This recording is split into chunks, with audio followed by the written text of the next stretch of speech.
Yeah, go on. Well, I had a couple questions. We could either just like, because we could go very quickly into something out of left field with these, or we could come back to them at the end if we wanted to. I don't know if we'd be burned Okay. out.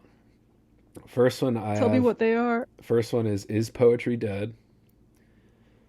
We could just start with that. And this is one that you and I have talked about a little bit, and you have a few ideas on this that I'm interested in. I don't know if you want to get into it, where it's, who are defenses of poetry for, right? Like, what is the audience for these defenses of poetry type thing? Because there are a lot. I mean, there are, yeah, As are denunciations, and yeah, are they for the same audience? right, stuff like that. I don't know if you wanted to start with that before we actually break down Yeah, well, I Lerner's mean, I think opinions on we'll, that. Yeah, go for it. yeah, I mean, I think that, we'll probably start touching on this and then come back to it, um, sort of as we work through all of our ideas about the book. But I mean, is poetry dead? Well, I don't, I, is this the question that this essay seeks to answer? Did we mention that it's an essay, that this book of 86 pages is Yeah, just an essay? yeah, it's kind of a rambling, kind of, Small, yeah, small little book personal at essay one too. point Yeah, to as a monograph. But yeah, is poetry dead? I think that's a big question. I think it's a sexy question, and I don't. get lots of hits, dude. Get lots of hits for this I episode. uh I mean, I don't know if it matters is the problem, like is my inherent problem with the question. Like dead to whom? I I think guess, you have to answer the audience question before you answer that. Like, because to any, like a massive portion of the world population at any given moment, yes, poetry is dead and actually probably never really existed. hmm, Uh, right. but I think for people who love poetry, like, is contemporary poetry fucked? I think is a better question than is poetry dead? Like, I think that people will keep reading Dickinson for many years to come. Right. In that sense, poetry isn't dead. Or they at least keep Does pretending. contemporary poetry suck? Probably mostly. But I would say that's historically probably also true. Yeah, Like that most of the poems and poets of any given moment are terrible or just mediocre. And just right now, our access is so much greater, right. that there's so much more, that it would appear that like poetry just kind of sucks right now. It's also like, you know, always going to be like, I guess since access to it is much wider than it has been historically, because, it's not like it's like been accessible to the average person for a lot of our literary history. Yeah, Um, and I think we'll get into this one week because Lerner does make some hints at an idea like this. Whereas, like, yeah, I mean, any given year, if you look at all the art that came out, and this goes beyond poetry, but any genre or craft of art, you look at it, yeah, most of it isn't good, right? Most of it is not good, and there's a few gems that come out, and we try to reward those gems. Think if we're talking strictly books, let's try to keep it books just for the purposes of this shit. It's like, all right, we have these committees that give out awards. They usually give them out to the ones that we would consider the better ones that year or the best ones that year, ideally. That's the lofty ideal behind it, at yeah. least. So there's always a lot, and of the five books that get nominated for National Book Awards, you know, there's thousands that were published. I mean, like it's not that. But if I were to narrow this down, since we're not just going all over the place, if somebody asked me point blank, "Is poetry dead?" My short answer would just be yes.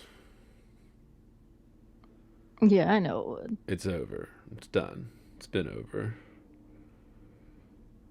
Yeah, Not I that think like I don't know. I think I'd say no, but yeah, how we define this might be different. Go yeah, on. not that that isn't to say that it doesn't exist anymore, right?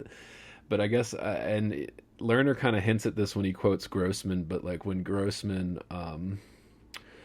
I think kind of describes this the best way where yeah, of course it's not dead. I mean, this is just an art form. Like it's always going to be practiced. It's been practiced for thousands and thousands of years before any of us were in existence, and then it'll probably be practiced for thousands and thousands of years after our existence. So me declaring that means nothing. But yeah, I would say so, probably. And Lerner doesn't even really try to defend people that are saying poetry is dead, but he does keep referencing it. I noticed throughout the essay, he just keeps referencing is like those that say poetry is dead or is being killed or is done, and I'm just like, yeah, but like who's saying this?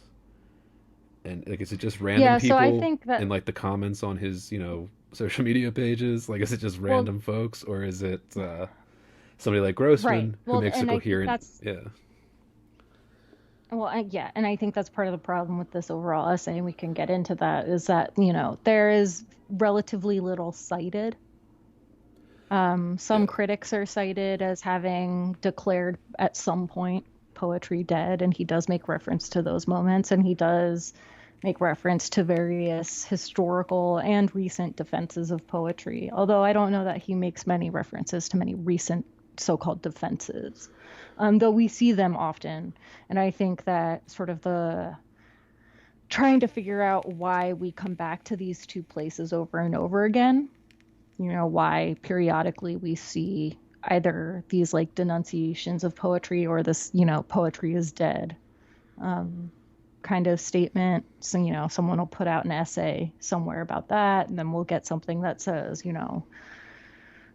like Dana Joya's Can Poetry Matter that came out in the Atlantic, and that was in the early 90s, and that sort of Right. stuck around too. But, This you was know, I we remember at the get these over and over again. I guess for context, since this is one of the more contemporary books we've done so far on the pod, it's like we should say for context, like right around this time, like the 2015 2016, uh, I saw a lot of just like New York Times op-eds, Atlantic, Guardian, stuff like this, like shorter form, obviously, because they're like, 1,000 word op-eds or whatever, just about how poetry is back or needed or some type of Well, yeah, we were in the midst of like a national political meltdown, yeah, right? Like, well, and like in all of the spheres, like in the academic world, right. this is like, poetry is kicking back up, or at least, I don't know, maybe it just became more obvious. It was already very much happening. Like, this was already very, very apparent, I think. But, poetry of resistance became more commonly like discussed, which I say more commonly, but like, I mean, come on. Like, that's been around forever. Like it just like has these moments probably of extreme popularity or like pockets of it where it's like, or maybe I'm just describing being a college student when you're like resistance or whatever, but yeah, or this idea of poetry as like some great political force, which I tend to like disagree with, because for that I think you need a much broader audience. That and I saw a lot of trend in those op-eds that came out around that time. You'll still see one every once in a while, just flutter through if anybody that subscribes to the Times. You'll see them flutter through op-ed pages or something, like a guest writer, a big poet, somebody like Lerner or somebody in Lerner's realm, like just a big status writer or poet, or somebody will write some defense. And a lot of what I see is they'll quote statistics from like Instagram, especially Instagram poets and book sales. And Instagram poets sell a lot of books. They sell a lot of books compared to other poetry, and people say, "Well, that means that poetry is thriving, back." I'm not sure I buy that. Yeah. Because I'm At not the so same time, much. you also had like, Oh no, go ahead. Well, because I'm not so much sure that when people are buying what we would call, quote unquote, Instagram poetry books, I'm not sure that they're buying it because they love poetry. You know what I mean? Or I'm not sure they're Right. buying it for the poetry. They're buying it because poetry is. I mean, this is one of the reasons I say it's dead, or I would argue that it's dead. At least now, not that it couldn't. I mean, when somebody says dead, maybe it is hyperbolic, right? Like, how could something like an art form be dead? Like how it's still there. Like, it's not like it disappeared. Uh, but yeah, I would say that, yeah, social Well, I media think maybe has one of the usurped. great, Yeah, social media usurped the well, yeah, art. and I think Yeah. one of the defenses of your argument, if I were to play devil's advocate, and go to your side, was that, like, how many people have you met that are writers of poetry, but not really avid readers of it? Or who, like, I mean, there's something to be said, I think, for reading broadly and reading everything. And, Sure. I certainly have not successfully done that. Right. I don't think I would be here if I had. Um, Yeah, I mean, read widely and broadly, and everybody has their taste. So I mean, just because I don't have a taste for whatever is the big selling Instagram thing right now, if you enjoy it, right? Like, don't take my word for it. Who the fuck am I? Like, but yeah, of course, but like you don't have to, have any. It's also part of just like living in a moment where you don't have to have any acquaintance with the, you know, traditions of poetry in order to like execute a poem. yeah, and you don't have to go through kind of the traditional means. So like, back in the day, if you didn't know Ezra Pound, well, then you probably weren't getting in the magazines, right? Like, all that kind of stuff. But yeah, I mean that's an everyday thing. It's just he references a couple times people saying that, yeah, it's dead or it's dying, and I don't know. We'll see what Yeah. happens with that. Do you want to get into the other one or just into the books? Like, who are these defenses for? Or are we gonna hit that as we go? Come back to it. Give an answer Oh, we now. gotta hit that as we go. Who are these We, defenses? I think that Yeah, you should bring it back up when the moment feels right. yeah.